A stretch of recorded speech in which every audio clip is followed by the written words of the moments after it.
think you'd have got some actual live tears.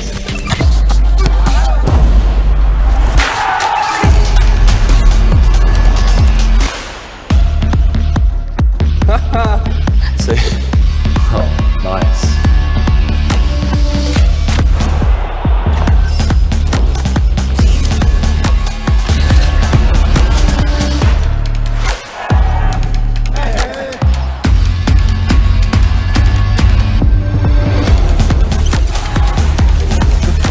Hey, mate.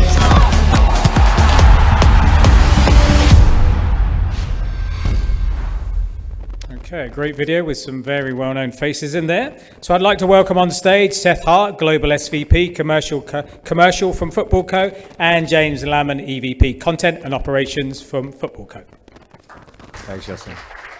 Thank you very much. Thank you, everyone. So we've heard a lot today about data. We've heard about some exciting emotions. But first, I want to talk about Arsenal. Is anyone an Arsenal fan in the room? Yeah, we got some. Well, here's a new emotion, disappointment. Guys, we were that close, right? Oh, I too am an Arsenal fan, and I think that is part of the fun of football, is that you have the highs and the lows, the near misses and the victories. So what we want to talk to you about today is how you can harness all of that emotion to reach consumers, fans with the game. And we have some data to talk about what we've learned from publishing a lot of content in football about how you can speak to those fans on their level. Okay, so if you don't know us, we're the world leader in football publishing. We have enormous reach around the world. We're scaled in every football market. We have teams on the ground. We're producing great content for our websites, our apps, social media, video. We do it all. And in this region, we own two brands, Gol and Kura, both large and popular in Saudi Arabia with large fan communities across our network of web and apps and social media. And in this region specifically, we work with a lot of partners to make sure that we're bringing fans the best of the game. We know we can't do it alone. We're a publisher, we're very agile, we're digital savvy, and we tell great stories. But the rights holders, the players, the leagues, and the government are still people that hold the keys to what makes football football, which is the 90 minutes, the live event. And that's what fans love, and we try and channel and harness that love. So we're doing a variety of things with all of these bodies, having conversations. One recent one is we're actually producing a documentary with the Saudi Football Federation about the growth of the women's game here, which we're really excited about. That'll be on FIFA Plus. But there's a lot to talk about here. But ultimately, what we do above all else is bring fans closer to the game that they love. We know that they're insatiable for content about football. It's not enough to just watch the match or hear the score. They want to know everything about what's happening, and they want to be entertained by the game they love. And so we try and do that across our network of portals and platforms. So what today is about is describing to you how you can work to reach those fans across a range of great content, and how we think that with the rapidly evolving media landscape, there's a lot of lessons and insights that we can share with you. And I hope that today you walk away with a lot of those lessons, and it can inform the work you're doing every day. And maybe you'll consider that football is a great way to reach men all the way from grandfather down to newborn. If anyone's ever bought a little newborn football jersey, you'll know what I'm talking about. So what today's about is understanding the modern football fan. And we think that this fan has changed the game, that the younger generation is consuming football in a totally different way than we've seen before. And we think that there's four main pillars that define this change in behavior, and I'm going to talk you through each one of them. So let me begin. First, we believe that football has become very, very personal. Historically, we thought of football as a tribal game. You were a supporter of one club and not the other club. You liked one player, not the other player. And perhaps some of you have had the experience of doing work with one club only to find that the supporters of another club begin to boycott you because they're frustrated about what you do. That's common. But we think today things are changing, that young fans especially are less likely to care about a club specifically. And we've collected a group of first-party and third-party data you'll see throughout this presentation that helps to paint the picture here. I won't have time to go into every stat, but I'm going to touch upon the most important ones. And for me here, it's that more than half of football fans, when asked, they say that they're following football for a reason that's other than the club. That's really a big stat to me, because that means that if you get a group of football fans in the room, half of them will tell you, I'm not actually following football because I care about a specific club. I'm following it for another reason. So what are those reasons? I think we need to understand that. And I think if you're a brand or a marketer or someone who's thinking about getting into the mind of a football fan, it's a great opportunity to understand that better and learn how you can integrate into their fan behavior, their consumption rituals. So our lesson for brands is to try not to be all things to all fans. Don't be afraid to go niche and go personal and find a really personal message that you think will generate great saliency and cut through with a group of fans. And if you do that, I think you're starting to think in the right way. One way that we've done that really well here in Saudi is we recognized a great opportunity to tell fans amazing stories about what's happened in the past in the Saudi League. Now, I'm sure most of you know, gossip, rumors, the latest news is very, very popular with football fans. And in this market, a lot of that's happening on Twitter. News breaks on Twitter first. That's where it's all happening. And what we recognized was a little bit of a gap in the content landscape, that everyone was focused on what's new and what's next on Twitter. And we thought, what about the past? What about what has happened? There's a lot of great stories to tell. So we launched Saudi Stories, which was our way to talk about kind of lesser known or forgotten facts, stories, big personalities and players that have made a mark on the game. And we were lucky enough to work with Coca-Cola Middle East to sponsor that in the lead up to the World Cup. And why I love that example is because there's a brand, Coca-Cola, huge brand, who is willing to go niche. And if you think about the mindset they were in, trying to be part of the world's attention focused here in the Middle East for the World Cup this year, instead of doing something big and bold, they say, let's tell stories about yesteryear in the Saudi League. And at first, that seems like a crazy idea until you realize that if you do this and you tell different stories that connect to different fans who will have a different and personal relationship with football that's very unique to them, sometimes nostalgic, that's actually a great way to reach people. And so this is something that we continue to do in Saudi Stories as part of our publishing strategy here in Saudi. The next point is that match day is a mood. So we think that the feed, social media feed, has changed football forever.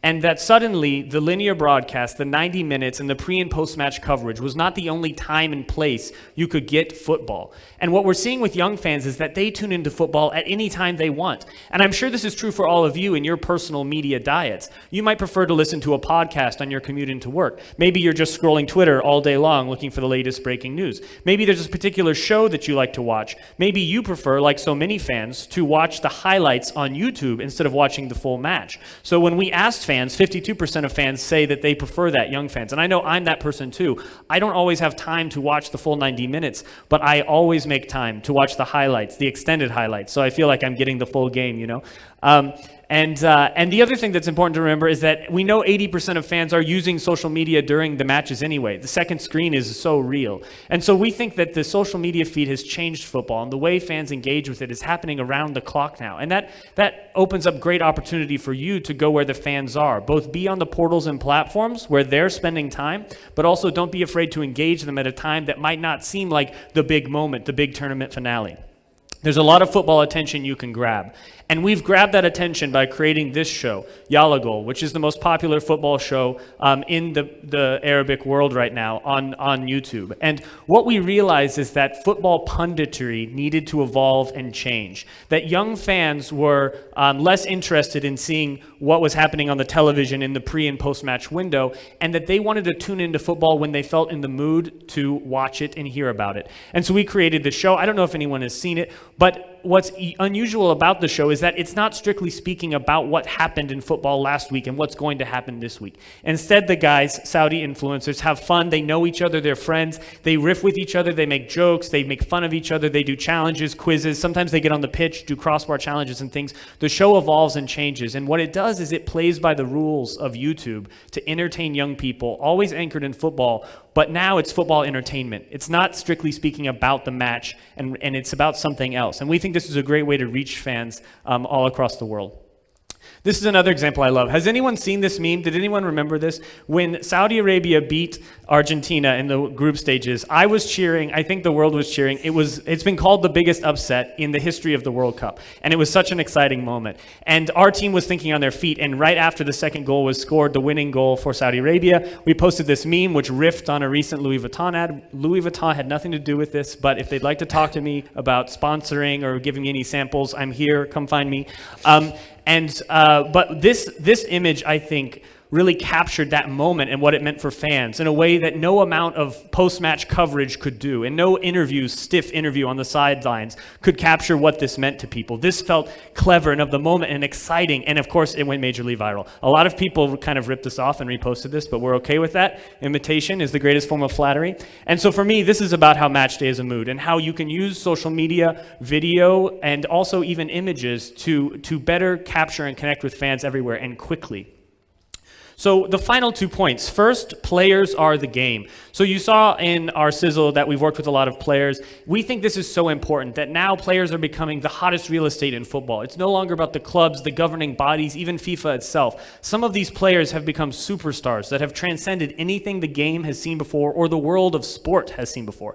There are so many examples that describe this, but I think perhaps one of the best for this region, of course, is Ronaldo, recently moving to Al Nassr. They had 860,000 Instagram followers, and now they have close to 15 million. The Ronaldo effect more than 13x'd their following on Instagram, which is crazy. We saw the same thing when Messi went to PSG. And when you think about the shortcut that does for that club, that's 20 years of organic growth that they managed to achieve in a single season, and it's very exciting. And there's more and more players coming. And if you're following the news, you might have seen some headlines breaking today, which I'll let my colleague Seth Hart tell you about. But it's a very exciting time for Saudi football, and we want to be close to the players who are making football what it is.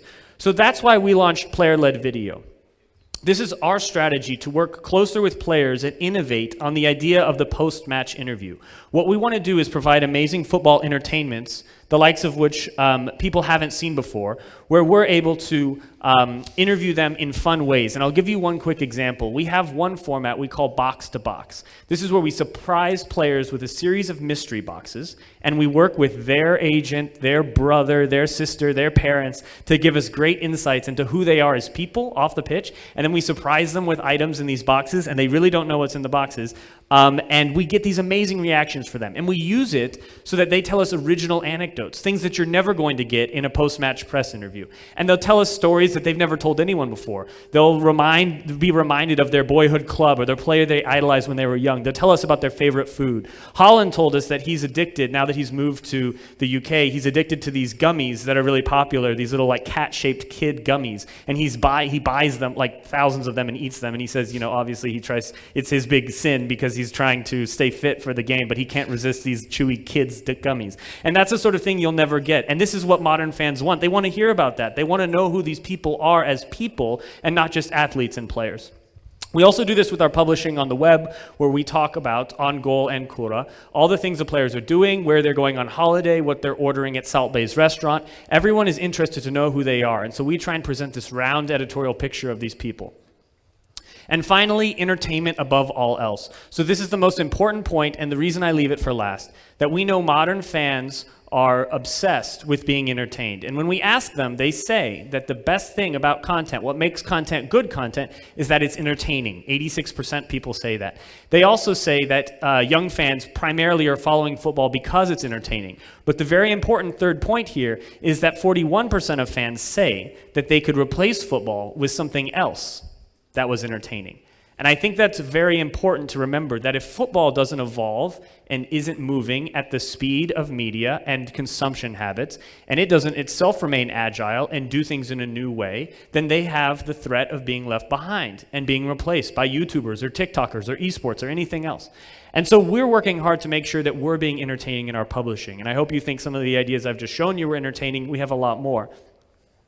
One thing that we've done for pure entertainment purposes is create fan-led video. We do this in cities all across the world, and we go to major tournaments, we go to big game days, derby days, we walk along big boulevards where just normal people are on the street in big cities, and we challenge them with a ball and have them do a keepy-uppy challenge, or we try and get them to score a goal. We ask them trivia questions, we ask them for hot takes on club performance, and we capture these amazing moments. And a lot of them go viral because we'll find a crazy fan who has a great opinion that just connects to what footballers are feeling in that moment. During the World Cup, we did this a number of times.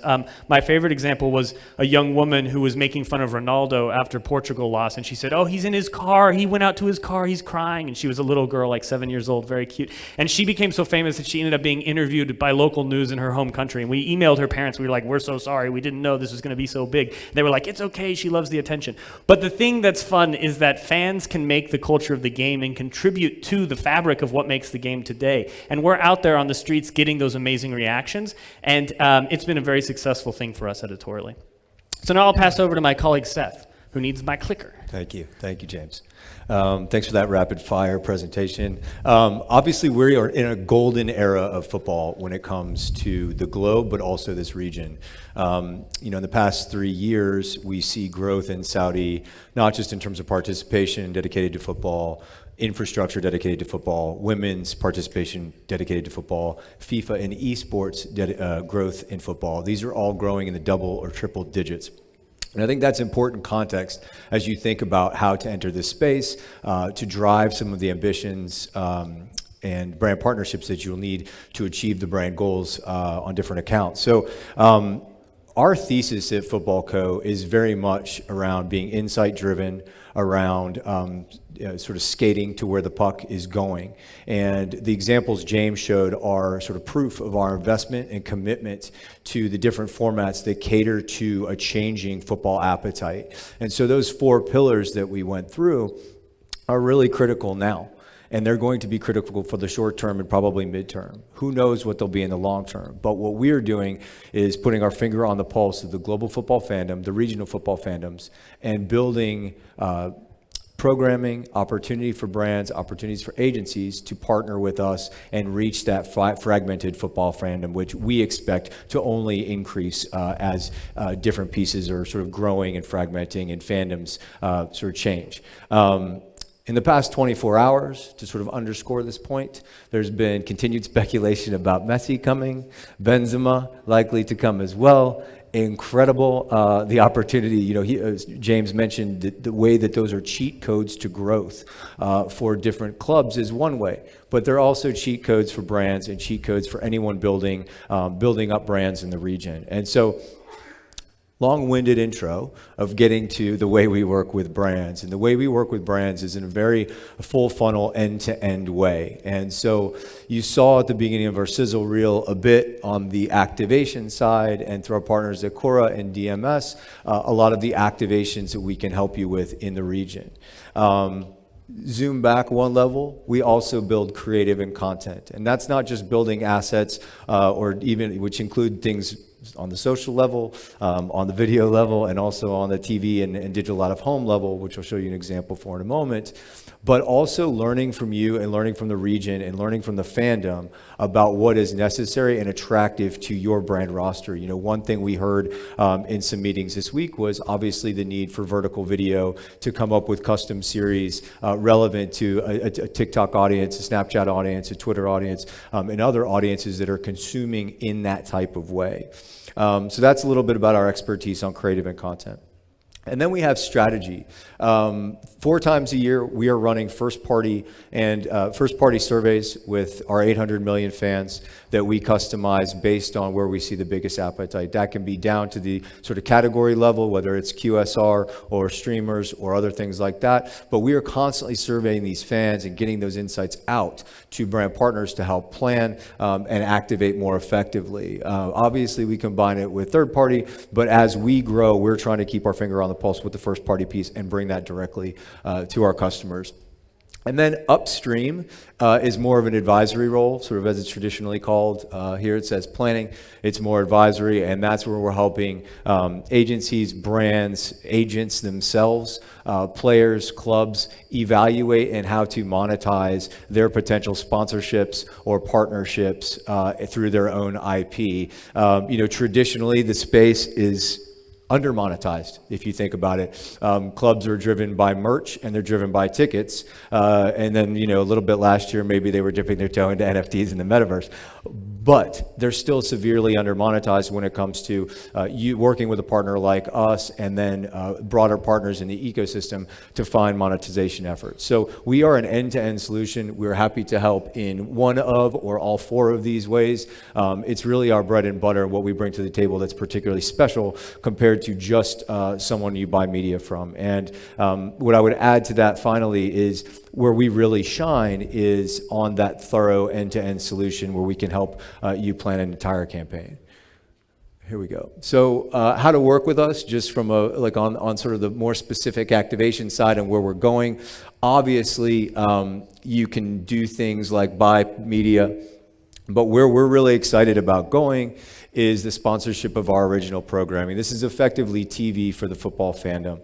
We have ambitions of being an SVOD channel in the next 18 months. We're building up our video content to be a player in that space. But right now, you saw Declan, you saw Holland. We're building out regional specific examples of programming. But whether it's our 7 different player-led video series or the fan-led piece, we're actively building behind the scenes for offering specific to the region. I know there's nothing worse than when someone with an American accent comes up and says, hey, buy something with a bunch of UK players. That's not what we're about at all. We're about the reverse, which is taking insights we know will work in the region and finding solutions that will be valuable to everyone in this room.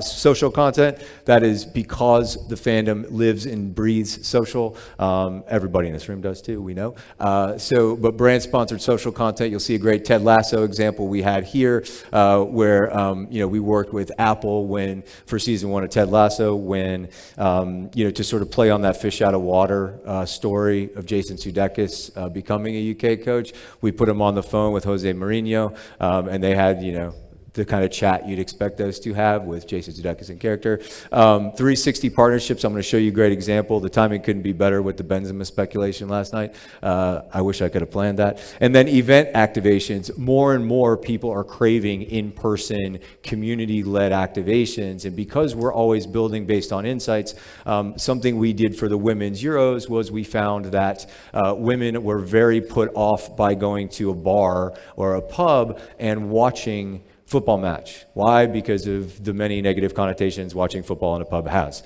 And so we gave them a safe space in partnership with Adidas for the month of the Euros. So Adidas brought product, they brought panels, they brought experts, they did yoga sessions, and then we gave women a safe space to watch the Women's Euros in a healthy and just better way, really. So a little bit more just about some of the work we're doing in region around social here. So this is a great example. I'll let you read all this yourself. I'm worried about time. But the point is, we take insights, we build campaign based on those insights so that you get a more culturally relevant campaign locally. After brand and price, the third most important decision driver in the consumer decision journey is cultural relevance. And football is the number one way to get brand growth. It's the cultural relevance that this region and almost all others, probably except for my home, use. And so this is just an example of us being insight driven as well. And then I'll close with our showpiece here. So for Dubai Tourism last year in the build-up to the World Cup, they came to us and said we want to drive brand preference for Dubai Tourism over Qatar. And we put together a full cross-platform campaign, including producing, storyboarding, designing the TVC, the digital out-of-home, and then running that campaign. So thanks to our partners at Publicis for the help on this, and Dubai Tourism, obviously. In this particular example, we even worked with Benzema. We recruited the talent, and now it's incredible, that he has an opportunity to potentially play in Saudi. So thank you guys so much for your time. Any questions, please let us know.